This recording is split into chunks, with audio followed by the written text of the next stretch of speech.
Ćao ljudi i pozdrav s Tajlanda, jedna od mojih wow manifestacija. Razlog zašto snimam ovaj video, zato što mi se neki dan dogodila jedna stvarno wow manifestacija koju stvarno moram podijeliti s vama, jer želim vam pomoć da i vi u svoj život manifestirate sve što želite. Dakle, ovako, ja sam prije godinu dana išla testirati zakon privlačenja i vizualizirala. Htjela sam da mi se manifestira, da mi se pojavi u život kričavo narančasto pero. Ali tad mi je bio problem što jednostavno nisam znala kako otpustiti. Znači, vi kada želite da vam se nešto dođe u život, da vam se nešto manifestira, trebate to toliko vjerovati u to da to stvarno otpustite i da znate da će vam to doći. Da vi ne možete to kontrolirati. Ne možete. Jednostavno će vam, svemir će se posložiti na takav način da vam se to dogodi, ali u to trebate vjerovati. Grmi, doći će mi kiša uskoro, požurit ću. Sad, ja sam shvatila da zapravo imala sam jako puno manifestacija, ali sam zapravo svaku uspjela objasniti. Znači, i shvatila sam da zapravo ja sa svojom logikom pokušavam objasniti manifestacije, znači ja zapravo ne vjerujem da su to čuda i da to je nešto što dolazi izvana, nego je to ono što ja sama mogu kontrolirati. Naprimjer, evo ovaj Tajland koji sam dobila. Ja sam bila prije godinu dana na odmoru na Tajlandu, na ovoj tu plaži. Evo, pokazat ću vam plaža, ova tu, tamo. Ja sam za par mjeseci i bila sam na toj plaži i zamislila sam, htjela bi raditi negdje u ovakvom lijepom rezortu.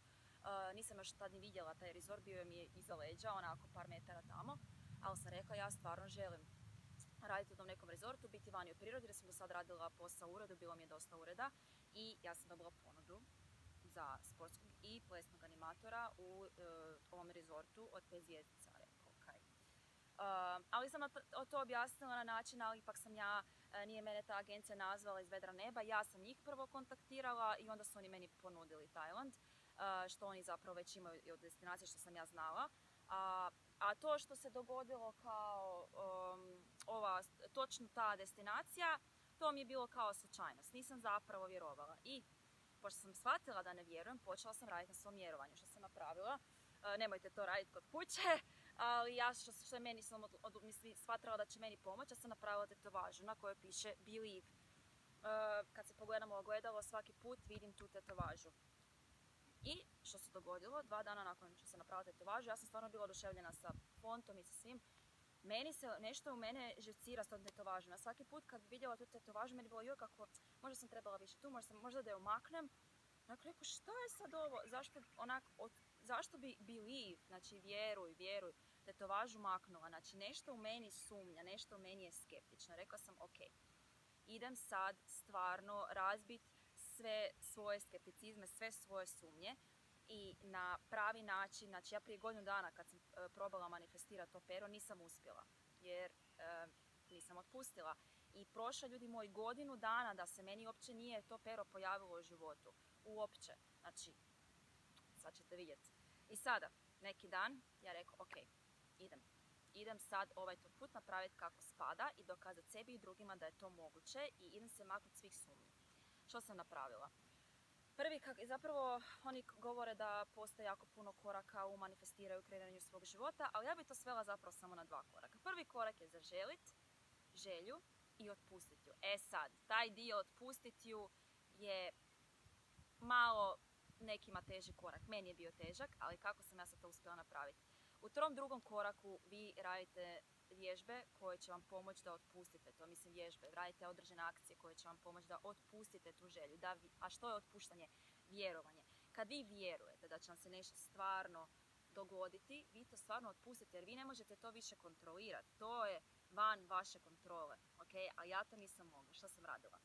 Meditirala sam. Stvarno sam meditirala. U meditacijama sam vizualizirala to pero. Na kraju sam počela i zamišljati pero kričavo žute boje, kričavo ljubičaste boje. Vidjela sam pera svih kričavih boja jer prošlo je već 3 dana. Ja nisam nigdje vidjela per, ali ljudi moji, opet sam skužila da nisam otpustila. Šta sam je radila? Hodam tu po rezortu I svako malo gledam na pod, da li je neka ptica možda pala, neko pero, jer bila sam već toliko očajna da sam htjela vidjeti bilo kako pero. Nalazila sam kovanice na podu, školjke tu po travi, svašta ništa. Ništa se nije dogodilo.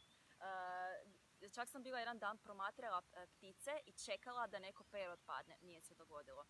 Čak mi se dogodilo još prije mjesec dana da sam našla, imamo tu jedan dječji klub, imali su neka pera i nije bilo narančasto pero.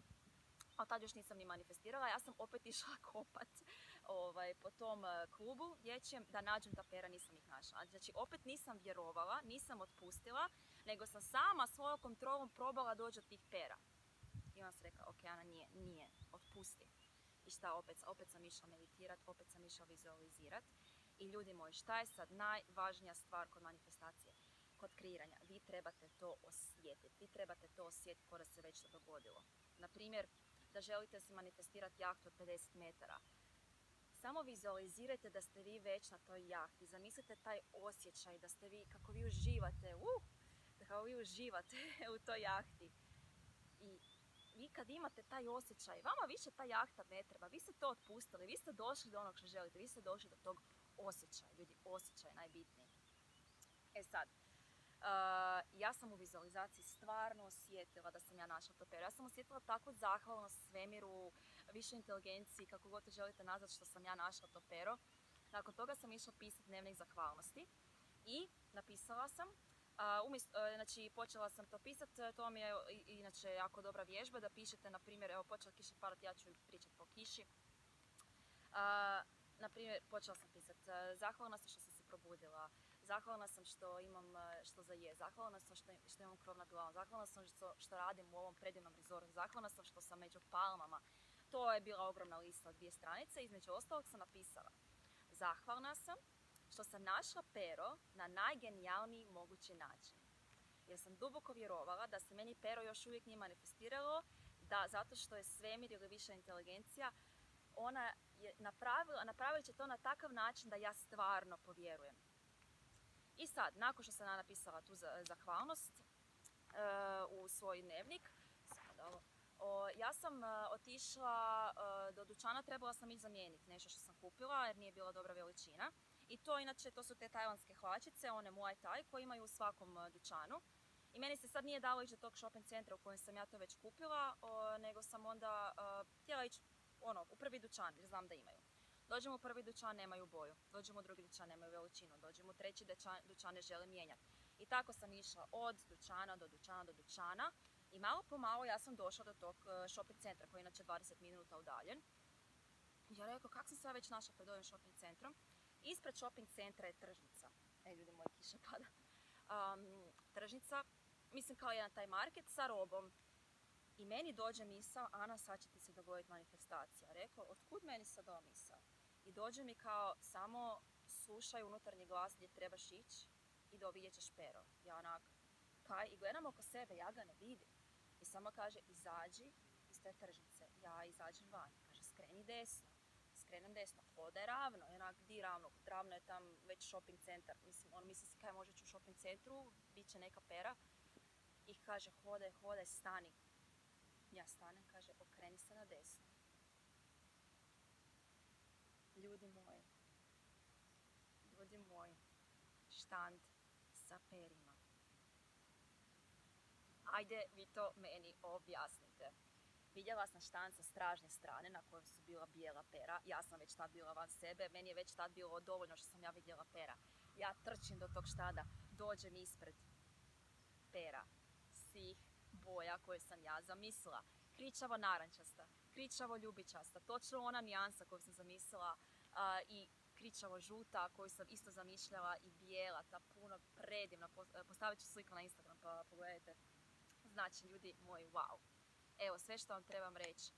Prvi korak, zaželite želju. Drugi korak, vjerujte, vizualizirajte i već osjetite tu emociju da ste već dobili i budite zahvalni. Napišite, zahvalna sam što će mi se ovo dogoditi. Zahvalna sam ja, vjerujte i budite zahvalni i to je to. Eto. Probajte, javite mi kako je prošlo. To prvo počnite sa malim stvarima, ali ja sam stvarno vjerujem da će se meni izmanifestirati apsolutno sve što ja želim. Mogu vam, sad radim na sljedećoj manifestaciji pa ću vam reći kako je bilo. Počelo je full padat. Idem vam samo, joj, sad se ne vidi lijepo more. Htjela bih vam sam pokazati još resort prije nego što završim. Evo, to je hotel, zove se Centara Grand Beach Resort. Tu igramo nogomet. Imala sam jednu ozljedu prije mjesec dana.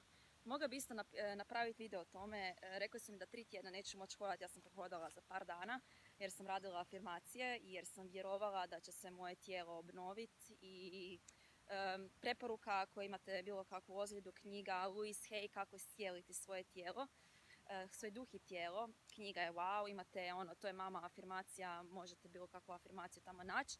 Također video od Ane Bučević su vam show, pogledajte definitivno ako želite kreirati.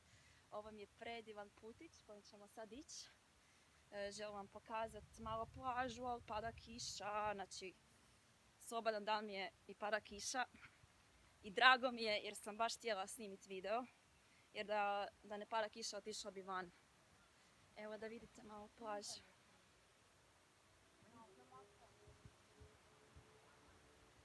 Samo što je sada malo mutno, zato što je pada kiša.